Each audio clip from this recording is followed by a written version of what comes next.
नारद श्राप दीन है एक बारा, कलप एक तेहि लगी अवतारा।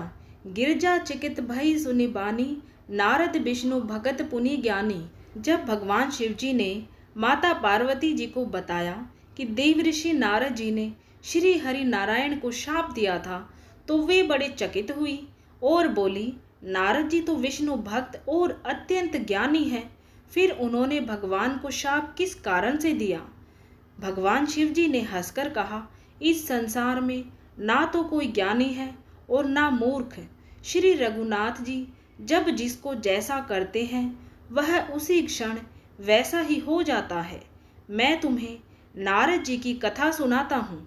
हिमालय पर्वत में एक बड़ी पवित्र गुफा थी। उस गुफा के निकट ही गंगा जी बहती थी। वह परम पवित्र गुफा नारद जी को अत्यंत सुहावनी लगी। वहाँ पर के पर्वत, नदी और वन को देखकर उनके हृदय में लक्ष्मीकांत विष्णु जी की भक्ति अत्यंत बलवती हो उठी और वे वहीं बैठकर तपस्या में लीन हो गए। नारद मुनि की इस तपस्या से देवराज इंद्र भयभीत हो उठे कि कहीं देवऋषि नारद अपने तप के बल से इंद्रपुरी को अपने अधिकार में ना ले ले। इंद्र ने नारद की तपस्या भंग करने के लिए कामदेव को उनके पास भेज दिया। वहां पहुंचकर कामदेव ने अपनी माया से वसंत ऋतु को उत्पन्न कर दिया।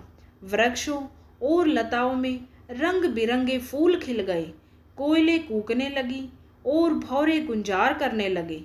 कामाग्नि को भड़काने वाली शीतल मंद सुगंध सुहावनी हवा चलने लगी। रंभा आदि नव युवती अप्सराएं नृत्य व गान करने लगी, किंतु कामदेव की किसी भी कला का नारद मुनि पर कोई भी प्रभाव नहीं पड़ा। तब कामदेव को भय सताने लगा कि कहीं देवऋषि मुझे शाप न दे दे। हारकर वे देवऋषि के चरणों में गिरकर क्षमा मांगने लगे। नारद मुनि को थोड़ा भी क्रोध नहीं आया और उन्होंने कामदेव को क्षमा कर दिया। कामदेव वापस अपने लोक में चले गए। कामदेव के चले जाने पर नारद मुनि के मन में अहंकार हो गया कि हमने कामदेव को जीत लिया। वहां से वे भगवान शिव जी के पास चले गए और उन्हें अपने द्वारा कामदेव को जीतने का विवरण कह सुनाया। भगवान शिव समझ गए कि इन्हें अहंकार हो गया है। शंकर जी ने सोचा कि यदि इनके अहंकार की बात भगवान विष्णु जी जान गए तो देवऋषि का अहित ही होगा। अतः उन्होंने नारद से कहा कि तुमने जो कथा मुझे बताई है उसे श्री हरि को मत बताना।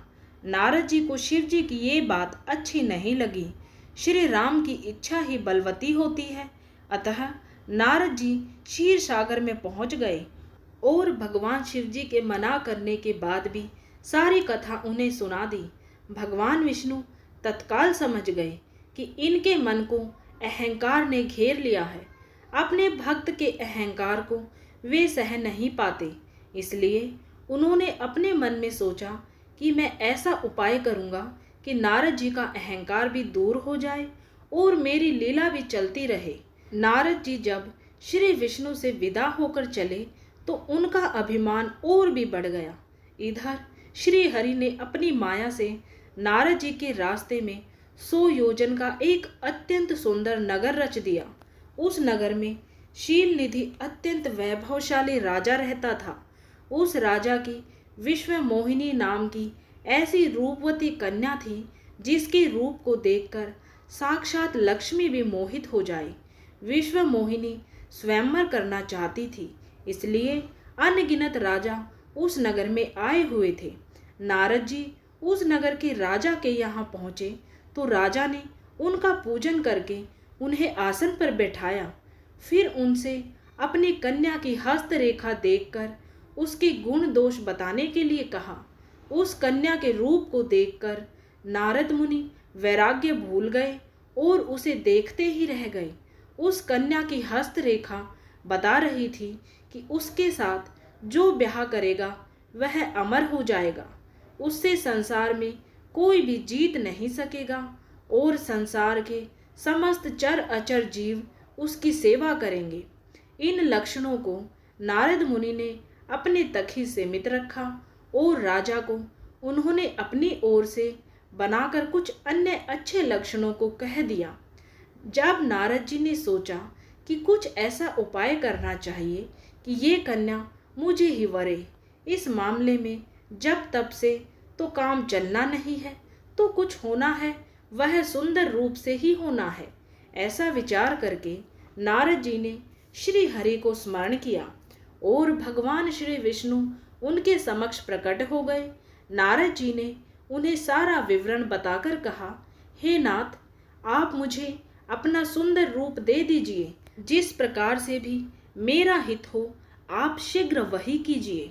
भगवान हरि ने कहा, हे नारद, हम वही करेंगे जिससे तुम्हारा परम हित होगा। तुम्हारा हित करने के लिए हम तुम्हें हरि हरि शब्द का एक अर्थ बंदर भी होता है का रूप देते हैं। ये कहकर प्रभु अंतर्धान हो गए। साथ ही उन्होंने नारद जी बंदर जैसा मुंह और भयंकर शरीर दे गया। माया के वशीभूत हुए नारद जी को इस बात का ज्ञान न हुआ। वहाँ पर छिपे हुए शिव जी के 2 गणों ने इस घटना को देख लिया। ऋषिराज नारद तत्काल विश्व मोहिनी के स्वयंवर में पहुंच गए और साथ ही शिव जी के वे 2 गण भी ब्राह्मण का वेश बनाकर वहां पहुंच गए। वे दोनों गण नारद जी को सुनाकर कहने लगे कि भगवान ने इन्हें इतना सुंदर रूप दिया है कि राजकुमारी सिर्फ इन पर ही रीझेगी। उनकी बातों से नारद जी अत्यंत प्रसन्न हुए। स्वयं भगवान विष्णु भी उस स्वयंवर में एक राजा का रूप धारण करके आए। विश्व मोहिनी ने कुरूप नारद की तरफ देखा भी नहीं और राजा रूपी भगवान विष्णु के गले में वरमाला डाल दी। मोह के कारण नारद मुनि की बुद्धि नष्ट हो गई थी, अतः राजकुमारी द्वारा अन्य राजा को वरते देख वे विकल हो उठे। उसी समय शिव जी के गणों ने व्यंग्य करते हुए नारद जी से कहा, जरा दर्पण में अपना मुंह तो देखे। मुनि ने जल में झांककर अपना मुंह देखा और अपनी कुरूपता देखकर अत्यंत क्रोधित हो उठे। क्रोध में आकर उन्होंने शिव जी के उन दोनों गणों को राक्षस हो जाने का शाप दे दिया।